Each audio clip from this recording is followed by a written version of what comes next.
I'm Keith Cline, the founder of VentureFizz. Thanks so much for joining us. I hope everyone's having a lovely summer. This is the first event of the VentureFizz AI Career Level Up series, which over the past couple of years, so much has changed in the world as it relates to searching for a job or making sure that your skills are staying relevant in this world of AI. So VentureFizz is obviously here to help. We obviously have this whole event series that this is the first event. We have four more every Wednesday starting at noon. And if you go to our site, venturefizz.com, you'll see over 1,700 jobs. So there's lots of jobs, lots of hiring still happening. We have a ton of video content that showcases a company, their people, their culture. So it's your platform to help you out. But I realized just talking to people a lot that there's a lot of misinformation out there, some confusion about AI and its use. So today we're going to talk about that topic. But before I get into that, our next event is next Wednesday, July 23rd at noon, which is a session with our event sponsor. So Aura, which is an amazing partner. They're doing an event next week where they're going to have three of their AI leaders do a whole panel discussion that they're going to talk about their own professional career journeys. They're going to talk about their AI strategy, plus lots of useful career advice. So thanks again to Aura for sponsoring this event series. They are amazing.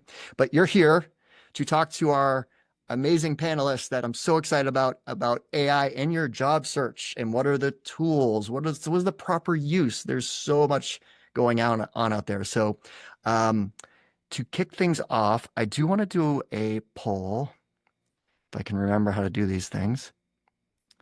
I just want to get an idea of who is here. So when you have a moment, if you could just fill that in. But while this is being filled in, let's have our panel introduce themselves. So we got Mike, Jen, and Shannon. Mike, why don't you kick things off with a brief intro? Hi, everybody. I'm Mike Brown. I'm the now founder of Door3 Talent. I help talent teams and people teams develop AI talent strategy and then enable their teams through training and fractional talent leadership. So if you ever need any help, just let me know. But what did you do before? Like, I think we need to build up your So prior to credibility. this, thank you, Keith. Thank you for keeping me on. So I've held a very long career in talent acquisition and people leadership. I've held TA leadership roles at places like Toast, and most recently at Sneak, and have also consulted with all sorts of very kind of early stage companies as well. So anything from TA life cycle to optimization to tools I get really interested in, and so this AI space is very, very interesting to me right now. Cool. Jen, how about you? So hi, I'm Jen Paxton. So I am currently the VP of People and Talent at Roofr, which is a vertical SaaS that helps roofing professionals to scale their businesses. Previous to that, I have been at lots of other startups, heading up their kind of people function and their recruiting function. I have been a recruiter of one. I have been a recruiter of many. I have, led the function, and I think the candidate experience has been kind of prevalent throughout my entire journey and something we always want to focus on. So that's a little bit about me. And also lots of great startups and Privy. I remember the best because Ben, the founder, I just think he's awesome. So, anyways, Shannon, how about you? Yeah, so I am my full-time job. I'm currently Associate Director of People at Purple Carrot right here in Needham, Massachusetts. And my part-time job, I am owner and career coach of the Career Collaborative that I just launched this year. So I'm hoping to bring kind of both perspectives to this conversation. I use AI with my clients. I use AI in my full-time job. So hopefully I can share both sides of the desk. And like, people always knock Boston not being a hub for consumer companies, yet there's so many. Purple Carrot's another one that people don't think about as, consumer. You see them in the supermarket. Obviously, they can ship direct to your home. So another great consumer company that people sometimes forget about. All right, so our poll here. So we got 65% of the people are looking for a new position. We got 20% that are in the talent acquisition, HR, people ops world, and then 15% that are here just eager to learn. So that's the dynamics here. Let me share the results. Okay. All right, let's get into the meat of the panel here. So AI is everywhere. What is happening as it relates to, especially over the past couple of years, with the volume of applicants for job openings and the quality of the applicants since the rise of AI tools like ChatGPT and others? Who wants to go first? I'll pick on Mike. Okay. All right. So from my experience, the volume has exploded. I think a lot of companies, or at least a lot of the TA leaders I've talked to, are seeing 4, 5, 10x of what they used to see in terms of applications and inbound. It's like the easy apply button is like everywhere now. So way more resumes, but I think to the second part of your question around the quality. I think you're seeing much more of a spray and pray approach, where there's a lot of people that are just, willing to drop their resume on 10 of your jobs, even if they're a fit or not. They just are pushing it out there. So I think a lot of times, people are, maybe using AI to try to custom tailor the resume as far as they can, right? They're trying to sharpen it as far as they can, but it doesn't necessarily matter. And they're kind of like still just allowing kind of their laziness, in my opinion, no offense, but laziness to kind of shine through. And the AI kind of in when things like this happen, I think the AI kind of like highlights it in a way, and so you're kind of seeing that kind of mediocrity come to life. So that's what I've seen. What about you, Jem? Yeah, to Mike's point, like there's definitely been a higher volume for sure, but there's also been, I think, a higher percentage of mismatched skills to the job that they're applying for. So like a person might apply for a very specific marketing role and then also a sales role, but they're coming from, maybe customer support. And so it's been a lot more, yeah, as Mike said, like spray and pray in that side of it. A lot of the AI tools that job seekers are using where it auto applies, it's like almost like a set it and forget it, but that could be honestly detrimental to their job search, because then as a recruiter, when you're seeing somebody coming in and applying for, multiple jobs where the skill set is a little questionable, then I like think about the integrity of the job applicant just in general. So there's a little bit of additional bias, I think, that I then kind of put into that search because they've applied for multiple roles. That didn't happen just with AI. I mean, I remember, even 10 years back when somebody would apply for multiple jobs, and if I had a conversation, I was like, well, why sales? And if they're like, well, I'm just really looking for a job, I'm like, oh, it's a little bit of a cringe moment for me for that too. But I think it's just exacerbated with just the use of all the AI tools now, though. How about you, Shannon? Yeah, I agree with all of that, but I was actually listening to a podcast on my way to work the other day, and it said job applications are up 3 times since 2021. I would argue it's like 5, 10 times since 2021. When we post a job, just to give some perspective, if it's like a mid-level job, we get 2,000, 3,000 applicants. Like that never happened in 21, 22. We were begging people to apply. So it's an insane shift. And I also feel like people are, there's been a huge shift in the tech industry. There's been a ton of layoffs. There's been a lot happening with organizations. There's been return to office mandates. Like people are out there looking for jobs. So I think we're seeing more applicants, we're seeing more unqualified applicants, and it's a really hard job for the recruiter to like weed through all of that that's coming in. Yeah. And I would add just one other thing, that like jobs are evolving too. And, but the skills are evolving under like the same like job descriptions or the same job titles. And so people aren't necessarily taking the time to Jen and Shannon's point on this automation, right? As they're auto applying, they're not taking the time to actually read what's actually happening in those jobs. They're just taking the cover approach. So I think that's just one other thing to think about, is making sure that you're actually like reading the job description for what the role actually is. I almost feel like during the pandemic, when everybody started hiring remote anywhere, that was like a trigger that started people just mass applying to so many jobs and the inbound applicants. And then all of a sudden AI happens, and it's just like, it never stopped. So when we talk to customers, they're like, we don't want more applies. We want quality applies, right?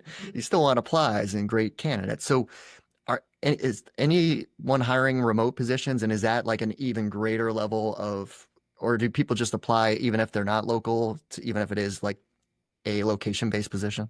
We experienced that a lot during the pandemic, where even the applicant tracking systems hadn't evolved yet to add different locations that could be remote. So you just have like the blanket remote, but then you'd have to, in your job description, say the specific locations that could be remote, because you were either set up as an entity or you were able to, hire in that one particular area. We still get applicants that will apply from different countries, even if we say, hey, remote all Canada or remote all US, we still will get those. And I think that's actually also leading to a lot of additional applicants that we're getting to. Okay, Yeah. so what do you do? Like, so Shannon, you get 2,000 applies. Are you actually going through 2,000 applies? No, because who has the time for that? But Exactly. we are using AI in our applicant tracking system to help kind of sort through and do that first pass. So fortunately, within we use Workable as our ATS. It kind of stack ranks the applicants for you. Again, probably based a lot on location and keywords and job title and where they've worked in the past, all that we kind of are pumping in when we're putting in our job description.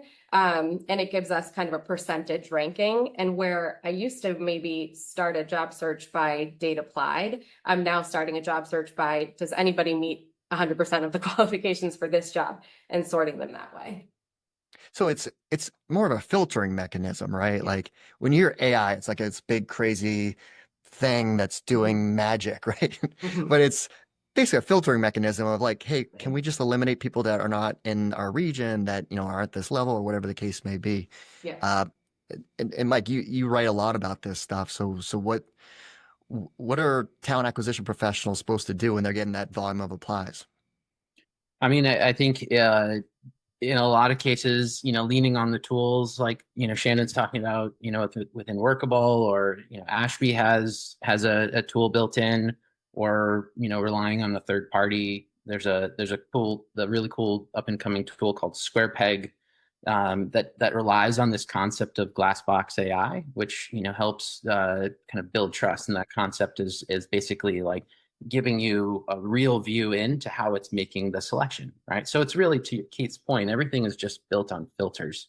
There's no magic. And at the end of the day, it's really designed to be an additional signal, right? At the end of the day, the human still has to push the button on who is rejecting the candidate. And so that there's still a lot of, like recruiter involvement built in here. What are you seeing, Jen? I'm seeing a very, very similar thing. The only thing I will say around the AI and around this, I guess, is it came up in a talk that I was in earlier this week, but there is an ongoing Workday lawsuit as well, where it's one of the very first like AI lawsuits that are going on, where they're claiming discrimination. And of course, like Workday's position is, hey, like, this was on the company's adding in the bias side of it, but you have to also think about like the algorithm and how is it filtering or sorting.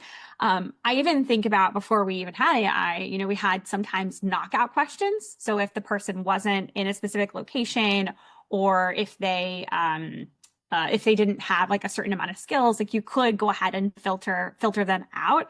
Like Greenhouse actually had like an auto reject for a while that I was very scared to push that button, because somebody's going to answer the question wrong, which also is a bigger question.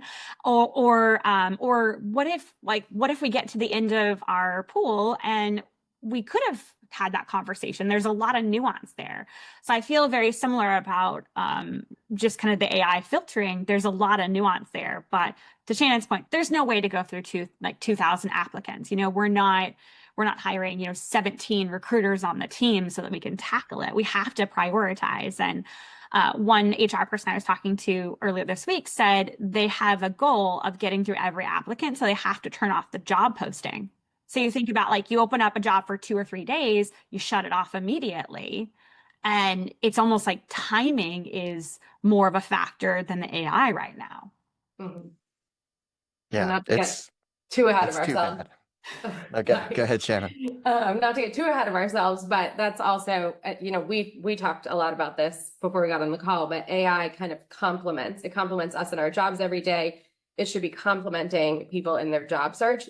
They should never be relying solely on AI. You're probably not going to get a job if you're just spraying and praying and hoping people are going to get back to you. There's a whole other element to how to get noticed in a job search these days. And it's not just applying. And I know we'll get there, Keith, in the conversation, but to your point, Jen, they'll never get through. If that's what they're doing, it'll take too long. All right, so I do want to talk about the tools. If people instead can put in the chat feature what tools you're using, like this is the list of, ChatGPT, Claude, Gemini, any like resume tools you're using. I think Teal is like the one I've heard of the most, right? So whatever tools you're using that you're finding useful, put it in the tools there. We're also going to have questions obviously at the end, which I guess I'm getting my webinar skills back in order here. It's been a while since I've done one of these. So please add your questions. I've already got a couple here. We're going to have save room for Q&A at the end, or I may just work the questions into the conversation. So yeah, these are all great. Yeah, so a lot of ChatGPT, obviously, Perplexity. I use Gemini because it comes with the Google Suite, so that is baked into what I already have with Google and my email and everything. So, what are the common tools that you're seeing out there that you find useful for job seekers, right? Like, there's tools that the talent team is using, but for job seekers, like, what tools are you finding to be the most useful for people? Take this one if you want, or I'll start if you'd like. Yeah, please, Shannon. So honestly, I personally, when I'm coaching people, ChatGPT is my personal favorite because as a recruiter, what we're really good at is asking questions. And to be really good with AI, the key is prompts and asking questions the correct way, telling ChatGPT what it needs to know so you get the right answers. And you can use ChatGPT through every single phase of your job search process. So starting at like, what job should I apply for? Prompting it the right way, it can help you brainstorm and kind of be your partner all the way through. Now, with that being said, there are some other tools that I like to suggest if they're not using me as a coach. There's Google has an interview warm up now, which I think is really cool. It like does a mock interview and it provides you with feedback and you can like redo the question. I love that. And then I think keeping track of all the job applicants is very hard to do. I have like, a Google Sheets tracker, but Teal and you mentioned Teal already, but Hunter is the other one that has like a pretty cool, easy to use job tracker to just keep track of everything because it's a lot when people are searching for jobs these days. Well, Mike, what are you seeing?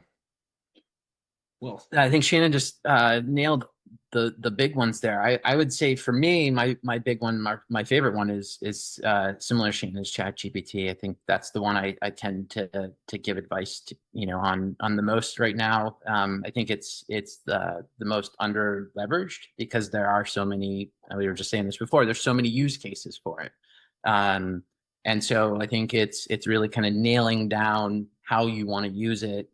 Making sure that it has your voice and your tone, feeding it with information, training it, and then really kind of honing in on the ways that you want to use it, almost like you would a product, right? And so the more context you give it, the more prompting you do, the better it gives, the better output you're going to get, and so you can start to actually use it like a coach, if you will. So like I've turned a couple of, or I've built a couple of GPTs at this point, or gems that are content coaches. I've built one that helps analyze LinkedIn. There's lots of different ways you can use it. That's not just for resume writing or writing an email.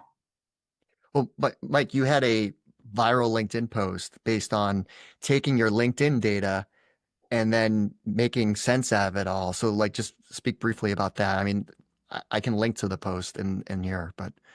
Sure. Yeah, no, just briefly, what I did was I realized that there's a ton of data that is just kind of sitting dormant in LinkedIn.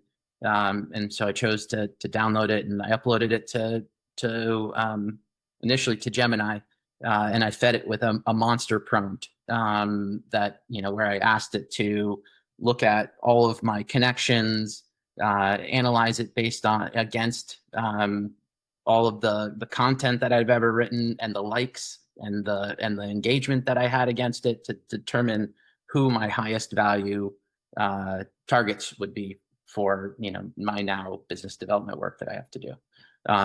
So I was trying to just work smarter through the AI.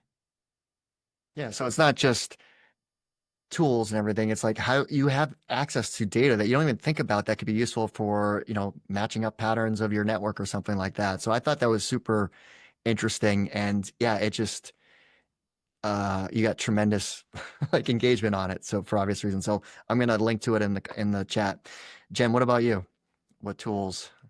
I mean, ChatGPT is my best friend. We were talking about this beforehand, but yeah, I think that that's been the biggest thing is just navigating what prompts are going to work and basically having these rubber ducked sessions with ChatGPT on, you know, what would I say here? Analyze that.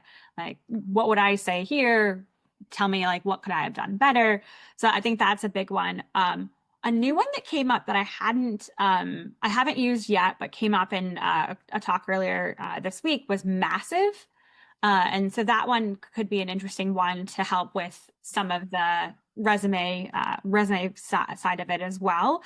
But I think just going back to the ChatGPT side, it really has been just getting better at prompts. And I've been kind of craving those webinars that will give me more education on it. Like to Mike's point, I just want to, I want to do that with my network too. Like I didn't even think to do that. Like I don't even know like how that came into your brain to think to do that. So This Yeah. middle of the night thinking, you know, this is what happens when you don't sleep well.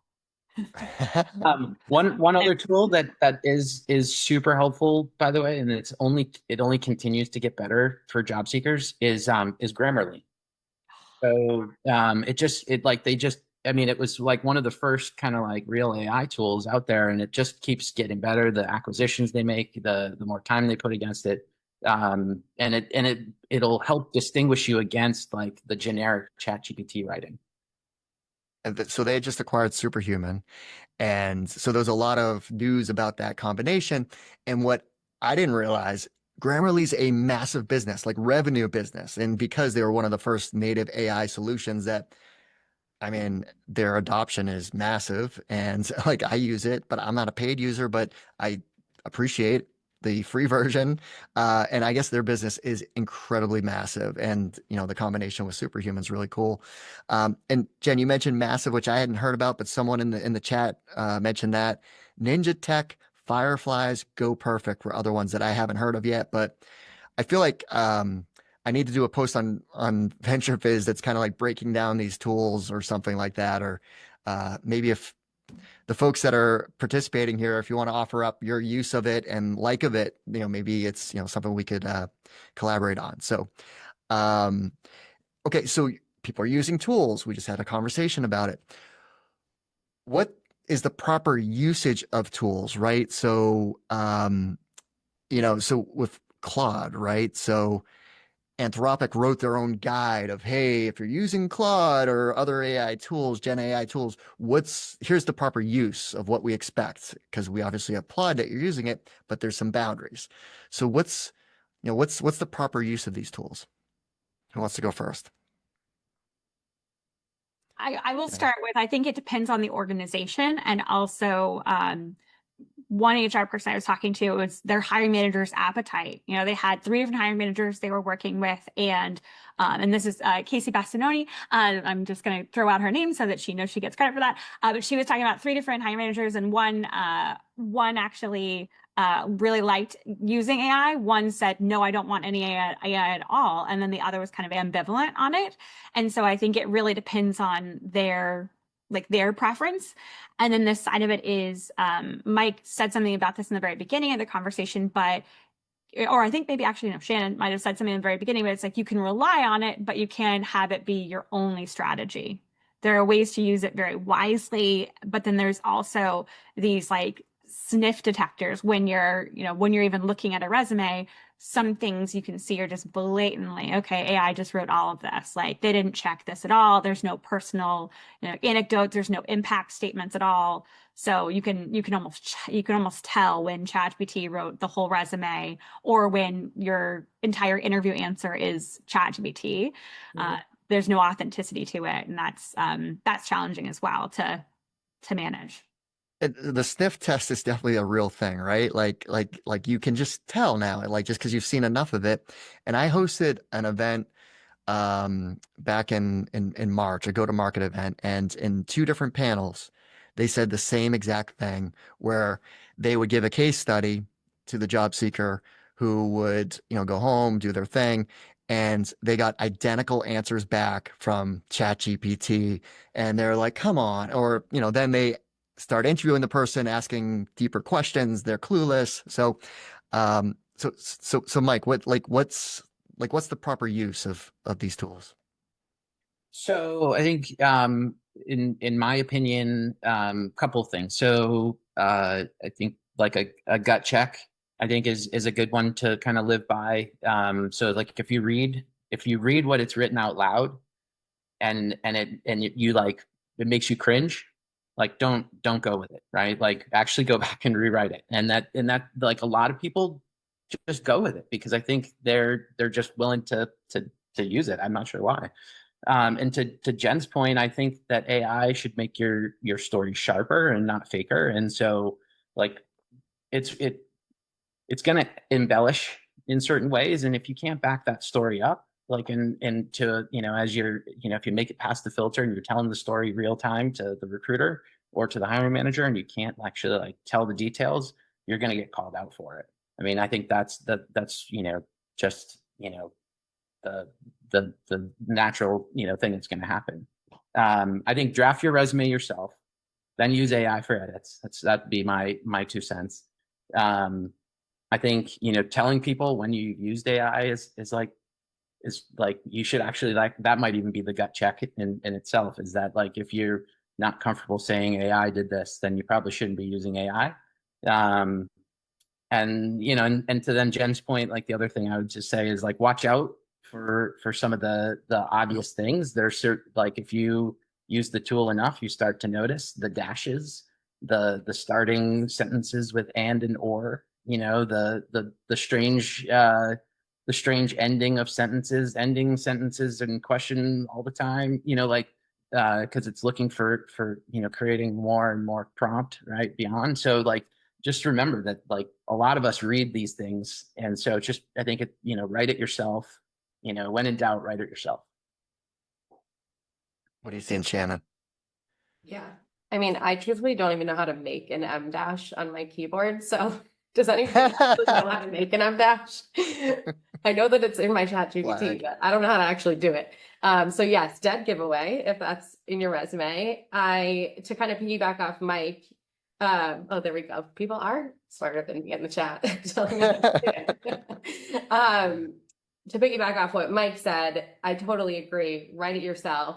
Use ChatGPT to polish it, but then go back again and reread what it wrote and make sure that it aligns with your actual skills, because you can really tell, like, people, they have the buzzwords, the like dynamic professional, results oriented, like all of those things over and over and over again. You want to kind of diversify what you're saying about the work that you've done in your resume. The recruiter will eventually be able to tell. I do think use it to get to match the job description, get the keywords so that you get through those AI filters. But what any generative AI is not going to do is tell your story. It might kind of put the pieces together for you, but they won't be able to tell the story. So you need to be able to back it up, and you won't even get through the first recruiter interview if you can't kind of tell that story. Okay, I love one of these questions that just popped up, and I just want to jump to it now. Do cover letters matter? Like, spend all this time customizing a cover letter based on the job, and do people read them? Do they matter? I don't know if Mike says, read a cover letter. whoa, Don't do it. Don't. so don't even bother? Like, The one maybe just like a, I do think cover letters matter if you're in this job market. It's really hard to do, but if you're like making a career pivot and trying to explain that, or if there's a big gap in your resume and you want to explain that, or you've been out of work for a little bit, like if you want to tell a story that isn't in your resume, sure, cover letter. But other than that, I don't read them. I don't know that hiring managers read them. Yeah, I don't like them. At this point, like instead of spending the effort on the cover letter, like find the recruiter or find someone at the company to talk to, have a coffee chat, like spend your effort on a human, not on a piece of paper. Mhm. Okay, well, I guess that's a perfect segue into the next uh, part of the conversation. If you get these thousands of applies per job, how do you shine out amongst the rest to be seen and heard? I can start this one if you want. All right, go ahead, Shannon. Um, I think there's a shift in the market right now. Like 3, 4 years ago, you could apply for a job, likely get an interview. Right now, there's so much that goes into getting seen. So you have to kind of think of yourself as your own personal brand. And if you think like a marketer of that brand, how do you get kind of that brand recognition? It's doing things like posting on LinkedIn or another platform that's relevant to your kind of domain. There's sending messages on LinkedIn and networking. There's getting out and getting involved in your local community, all of those things so that when the recruiter sees your name, it's not the first time they're ever seeing their name. And I love to tell these stories because it shocks people. But when I'm recruiting, we were hiring a VP of marketing role. When I'm recruiting, oftentimes people reach out to our CEO. And if he says to me, hey, Shannon, this person reached out to me, whether he even looked at their LinkedIn or not, I'm giving them a call, right? Now Right. There's that brand recognition. He saw the name in his LinkedIn. He saw it in the applicant portal. He wants me to talk to the person. It gets you to the top of the line. It may not get you the next round interview, but it'll definitely get you seen and heard. And that's half the battle right now. Just getting on the phone with people, I think is like the best thing you could be doing in your job search right now, networking. And obviously, you want to be smart with your time. You don't want to be doing that for every job. It's the ones that you're like, this is me. I am a fit. I can't believe you're not talking to me. Like, oh, that Yeah. conviction, right? Yeah. Jen, how about you? How do you get seen? I mean, honestly, it's usually, yeah, reaching out to somebody at the company, having that coffee chat, or even just, I mean, I've had people that just reach out to me and say, like, what other roles, can you introduce me? Can you do a warm introduction to, this company over here? And I'll usually want to do, if I don't know them well, I want to do like a coffee chat with them to see, like, because it's my brand. Like if I'm reaching out, like I want to make sure that I feel confident in that person, but it's really that kind of personal touch. So instead of kind of that spray and pray, you're really, putting forth maybe like 20 different companies that you really want to target, roles that you want to target that you think you're a great fit for. And then reaching out to multiple people at the company. I think that's the other thing is like people reach out to like one person at the company and they might never hear back. And they're like, well, guess we're writing off that company. And it's like, well, maybe you should reach out to 2 or 3 because some people actually look at their LinkedIn's all the time. Some people don't. Some people might be on vacation. So I think you can't really give it, you can't really say you've given it your effort if you've only reached out to one person. So, Mike, you've dealt with companies at scale like Sneak and Acquia Toast. If everybody starts pinging you because they want to do a coffee chat, like how do you manage that all of a sudden? Yeah, it's a trick. You have to be, your time is precious. And depending on, your day, you may have more time than others. I tend to, I would, have like a rule of thumb where I try to do like a coffee chat a week. But even that isn't enough, with the number of people that reach out. And so I think to really kind of, kind of make sure that you're being seen or like pulling yourself ahead of the pack, I would really suggest making sure that you personalize your messages. Do your homework. Don't rely on ChatGPT or Gemini to do your homework for you. Like go old school, Google the company, read their latest blog post, mention it in your outreach. Like most people won't do that, or they're going to rely on like ChatGPT to like pull something that you didn't even read or can't even reference if it comes up in the conversation. So I think old school is a good approach with trying to be seen.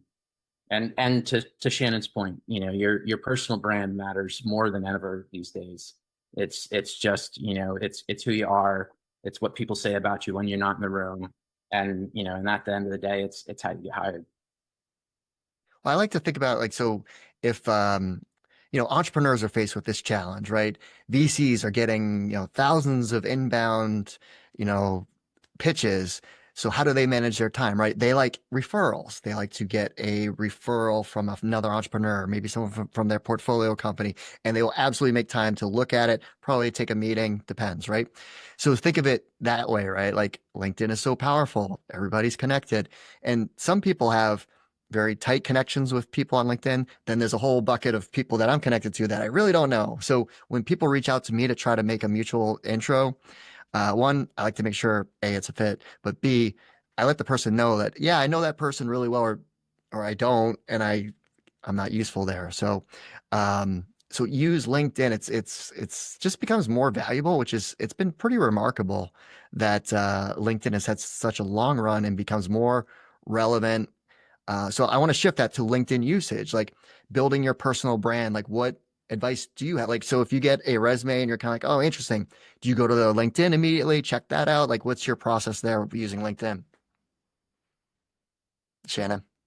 Yeah, it's actually funny you say that. I didn't think about that, but I definitely do that almost every time when a resume looks like too good to be true.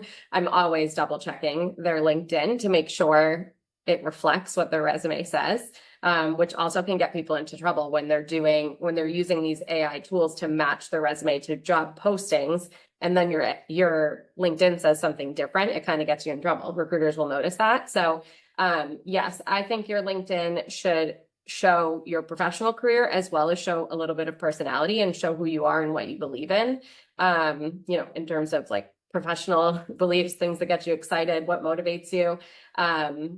Yeah, I mean, I obviously am pretty active on LinkedIn. I think a lot more people are starting to be more active on LinkedIn and using it kind of as a social platform, which I love to see. I don't know, Mike is like the guy with LinkedIn lately. Maybe he can add some color here. Always been a power LinkedIn user. Yeah. So yeah, I like LinkedIn just a little bit. Yeah, I think on the LinkedIn front, it's like it's good to see, is the person a thought leader? Do they engage in topics? How do they conduct themselves? Are they professional? Are they not professional? Do they like to pick fights? Are they prickly pear? Right? Like there's a lot you can learn about somebody from just like watching their LinkedIn. I think that's definitely a place to go.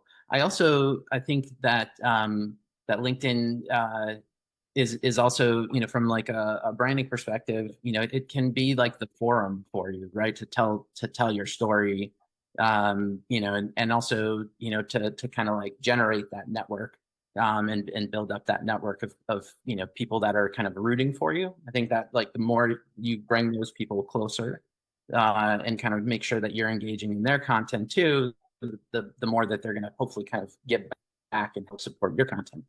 So there's really a quid pro quo element of it as well that's involved in like the community build and things like that. Yeah. And Jen, you've always been an active LinkedIn user. Yeah, I mean, I feel like I've taken a little bit of a step back recently, just more heads down work than I used to. I don't even know if I used to give. On that end is a good statement, but I definitely think like engaging with other people's content, especially if you're interested in that company, then you're going to who is at that company and maybe having a conversation there. That conversation might be your opening to a coffee chat if you don't know them as well. So that can really help get your foot in the door that way. I also think, Keith, back to your question of, do you look at their LinkedIn? It can help with those bad actors out there as well, where you have this beautiful resume. It looks polished. It looks like it's a perfect fit. You go to LinkedIn and they have like 5 connections. They just joined LinkedIn. You're like, oh, is this actually a fake resume? And should I maybe like be a little hesitant to have a conversation with this person? Because there's a lot of, fake profiles out there as well that recruiters are having to manage too. So it can almost be like a gut check of, are they a real person or not? I'd also add one other kind of controversial thing here with LinkedIn and kind of reviewing is back channel. It's real. Just for all the job seekers out there, people, we do it. Executives do it all the time, even more so. Us recruiters probably guide them to not do it more frequently than they do it, but that's okay. So I think, making sure that, this is where like you can never burn a bridge. You just go back to the basics. Don't burn a bridge, right? Make sure that your network, thinks highly of you, right? Making sure that, especially if I'm going to look at, who I'm connected to, you kind of, take a step ahead and see who I might be connected to that you're connected to, right? You can kind of see and engage if is there a bad actor in your network that I might, connect to, that might not say something great about you. So there's ways to like think about, your strategy and how you get in front of that too, just by looking at your LinkedIn data. Yeah, I mean, a lot of this is just sticking to the human element, like be smart, common sense, create your own resume, create your own cover letter if it's required, which someone asked, like, well, then why do companies ask for cover letters if people don't read them? So I want your take on that in a second. But prepare for your interview, do a ton of research, right? Use Gen AI for that research to help aid you in the discovery of things that that Google's not going to surface. And do your homework on the company from before accepting a job offer, right? Talk to people in the company that, if they're doing a backdoor reference on you potentially, then do your own backdoor reference on the company to see what's really like to work there. Because how much weight do you actually put into Glassdoor reviews? Like, what's the skinny on Glassdoor? I think we all have a love-hate with Glassdoor. I've been a paid customer in the past, but I've dropped that for quite some time. I think it's where there's smoke, there's fire. I would just say that, right? And it's a signal. It's something to listen to. It's something to probe for. In a lot of cases, it's usually people that have left the company in a not so great way, and they feel like they need a forum to go share. Blind is very, very similar in that regard too. So I think it's, you just gotta be careful with what you read there. That's all. Yeah. It's just an additional data point for me on that end, and you really do have to take everything that is said with a grain of salt, even if the Glassdoor is phenomenal, which that's sometimes the case too. There's still obviously like that might be a great company for this person and the people that work there now, but maybe it's not for you still. So it is actually, Mike, going back to one of your points, like the gut check as well, like. AI, using AI doesn't mean that you don't have your own feelings and thoughts still with it as well.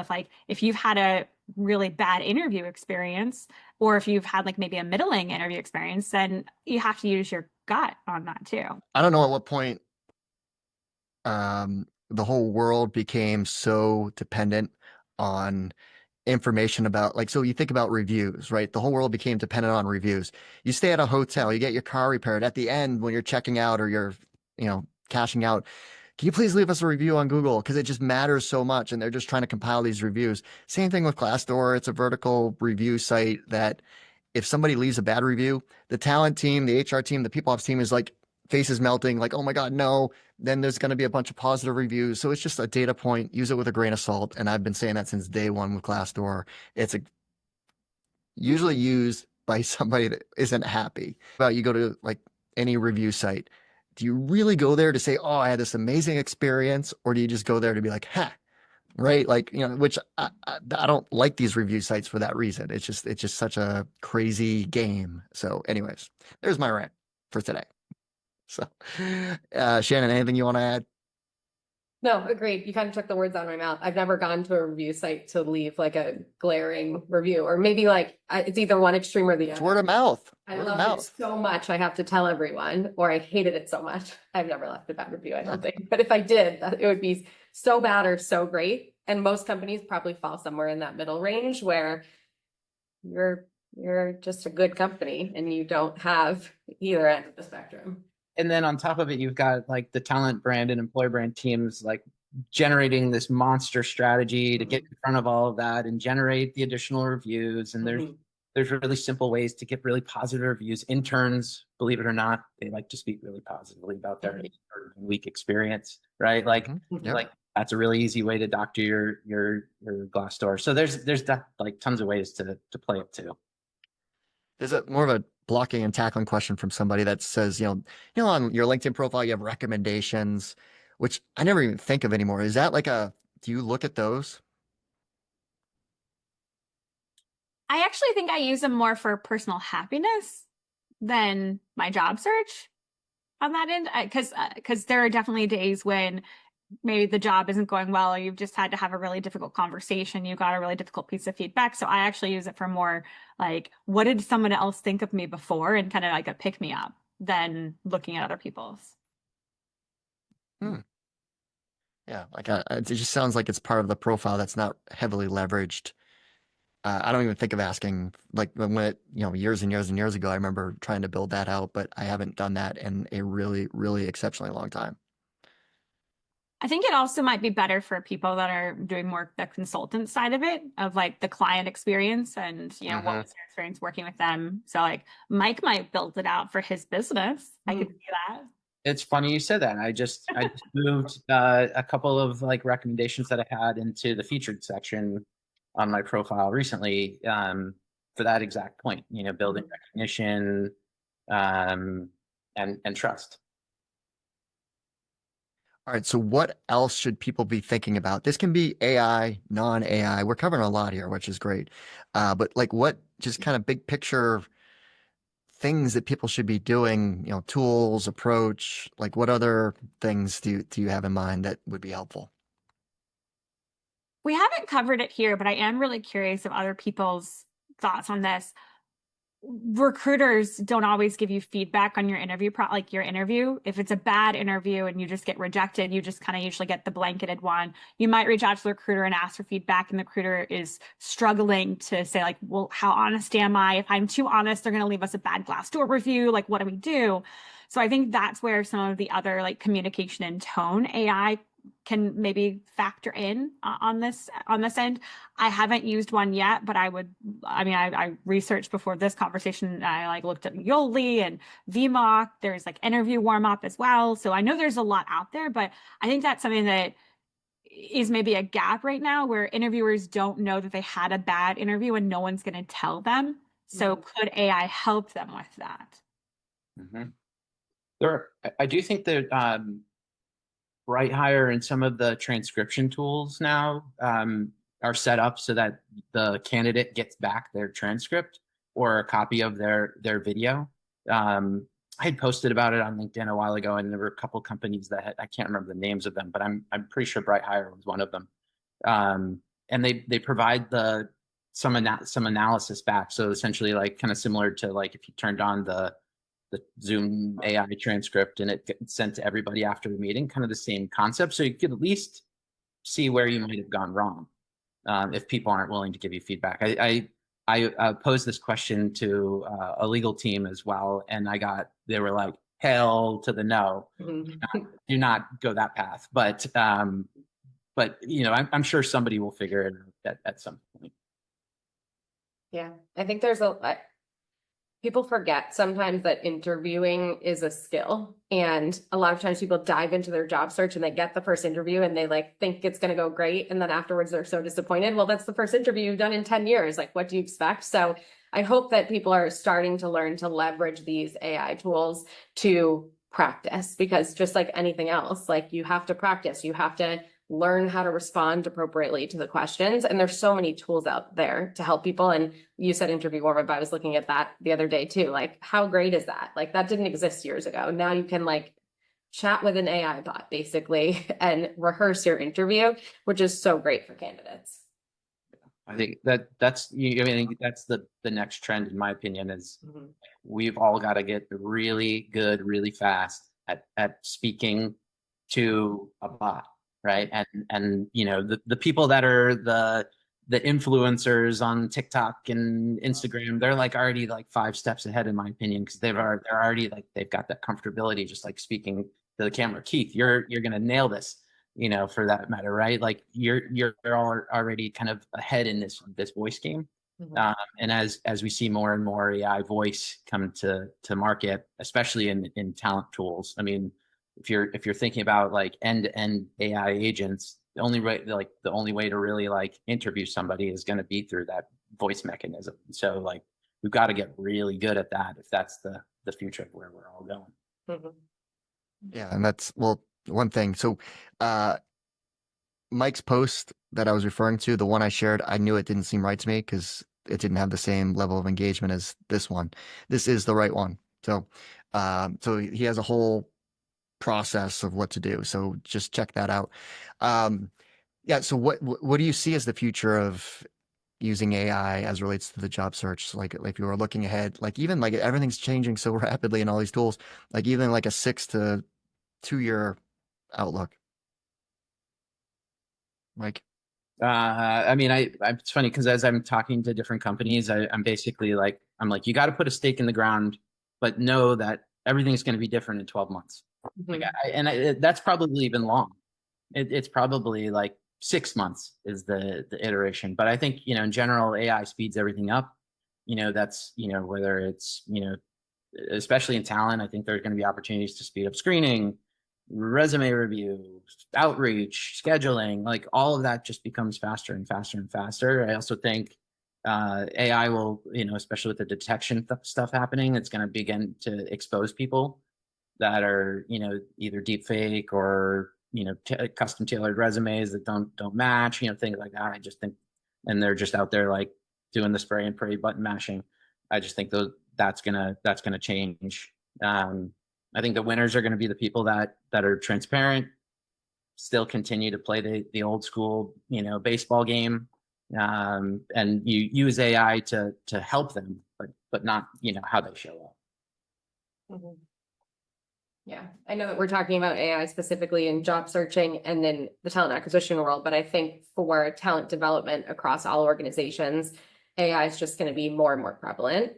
It's going to be like something that we're putting on our resume soon. Like, I have these skills with an AI because it truly makes you, I think, a better employee. It makes you work faster. I feel like multitasking used to be like this, like, oh, no, don't say that you're a multitasker. And now I'm like, oh, no. Heck yeah, I'm a multitasker because I can have my AI doing something over here while I'm doing something over here, and we're working at the same time. I told these guys earlier, but I named my ChatGPT Claire, and she's a great personal assistant to have on my team. Everybody needs a Claire. It makes you definitely more efficient across the board. I feel like one step further than that, even Shannon, is like on not just in like the skills section of like having ChatGPT or Claude or Gemini in there, but also like the bullets that are going to be in responsibilities. It's like build out AI agent to answer all the employees' HR questions. Like that's going to be a line item that happens more. Because I've already heard lots of HR folks doing those AI bots already. So why not? I think you could also continue to do the bot detector, going back to kind of the timing side of a job search, having specific alerts up for, okay, I want to follow these particular companies, and when a job opens up, like let me know immediately. I'm the first person to apply. That might help. Or I'm the first person to reach out to, the HR person. As soon as I see it apply, I reach out to this person immediately.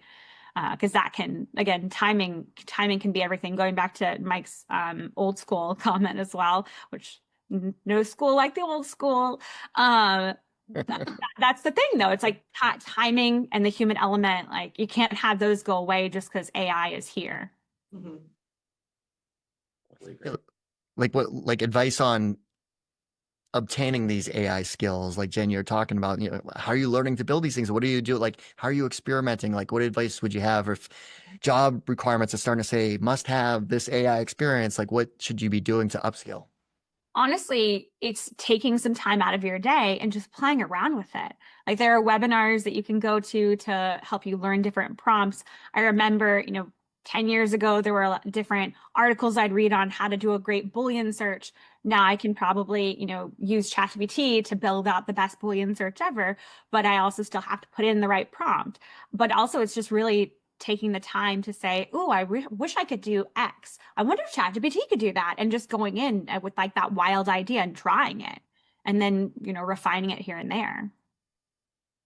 I think that's the exact method. You just got to be like, mad scientist mode, to the 10th power and just try different things. You got to be inquisitive. You got to try, like, be like willing to spend an hour on something and, you know, not have it go anywhere and go down a rabbit hole and, you know, then have to walk away and say, shit, you know, and on to the next one. You know, I think that's, you know, that's just, you know, part of the game. And learning from other people. Like, that's the other thing is that the cool thing about AI, in my opinion, just in general, and like job seekers or not, is that like people are more and more willing to develop in the open and show what they're doing than they ever have. And that helps open source, you know, the open source concepts, right? It helps like bring those ideas to market, and it helps brainstorm future ideas and just keep moving the ball forward. And that's where, you know, where these conversations, you know, really all help us, you know, from a community perspective. I also think that if you want to learn, learning is easy these days. You can listen to podcasts while you drive in the car. You can scroll through your LinkedIn. I mean, I learn something new from Mike literally every week just through his LinkedIn posts. Just follow the right people, talk to the right people. AI is a topic I think most people are chatting about right now. So I think it's easy. I mean, YouTube Shorts, scroll through there, like get your algorithm up with what's happening in AI. I really think it's easy to learn. And if you just start like moving your momentum in that direction, you'll learn easy. It comes quick. Yeah, there's so many resources out there, and YouTube is perfect. I mean, just type anything in, someone's done it in a quick, less than 5-minute video on how to do it. I'm going to end with one point that I feel very passionate about, and it is so old school, but the number one thing that you need to be doing. So many of you probably have seen the movie Glengarry Glen Ross, Always Be Closing, ABC. So I'm going to say ABN, always be networking. Your network is gold. Always be out there, whether it's going to live events like in person. You just got to constantly be building your network if you're looking for a job or if you're not. And I think what a lot of people during this downturn have experienced, and maybe it was due to the pandemic, was they let their network get stale. And when you're all of a sudden looking for a job and you're trying to light up your network, it doesn't happen that easily. So you need to constantly be building it, growing it, and nurturing it. And the people that have that constant connection with other people that are real connections will go above and beyond to help you out. So build your network. But don't always just be the asker. You have to be, you know, the person that's helping others. And I'm just a big fan of karma. And the more that you help people, the more that great things happen in return. So any thoughts on networking advice? Because a lot of people don't really like it. It's kind of like, I got to go to an event tonight. I got to deal with traffic, get there, be in person. Any advice? I think people think of networking in that old traditional sense of like showing up to you're having drinks and past apps, and that's how we're working together. Like, you know, with a lot of the clients that I'm coaching and they're just starting their job search, I'm like, have you told your friends and family that you're looking? Do you know where all of them work? It's an odd thing, but sometimes people don't know what everybody around them does or where they work every day. So just start there. If that's where you're comfortable, start telling people you're looking for a job or you're looking to pivot or whatever it might be. And that will kind of get those juices flowing with networking. The harder piece is that like kind of cold outreach, but it's definitely possible and people do it all the time. So you won't be, people are responsive to it these days. But just start talking to people, anybody in your network. It doesn't have to be professional. It can be your friends and family too. Yep. The other thing I think going into that network is you've worked with, unless this is your very first job, you've worked with people before. So it's very common for you to reach out to a colleague that you'd worked with before, or maybe you just worked at the same company but didn't get to interface a lot. Hey, I remember we both worked at, you know, X company. Would you be open to chatting? I'm looking for a new job. Or, hey, do you know anything? So I think that's also, it's not, your network is not as cold as you think it is too. Same with your alumni from wherever you Yeah. went to school. Totally. Yes.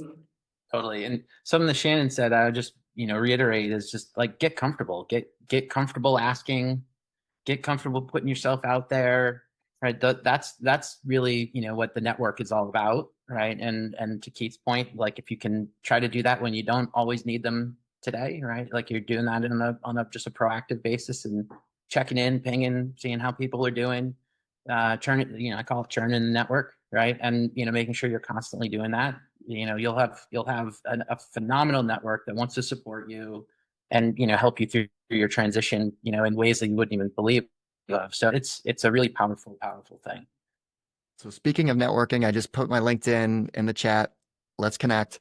We're out of time, which that was a fast 60 minutes. I could have gone on for days with talking to the three of you. So thank you so much for taking the time. I'm going to give you the Zoom clap. Thank you so much, Shannon, Michael, and Jen.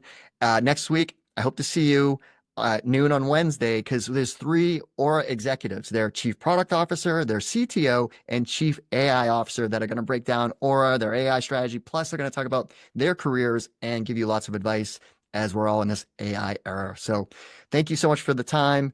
And I appreciate it. This was fun. All right. See you guys. Take care.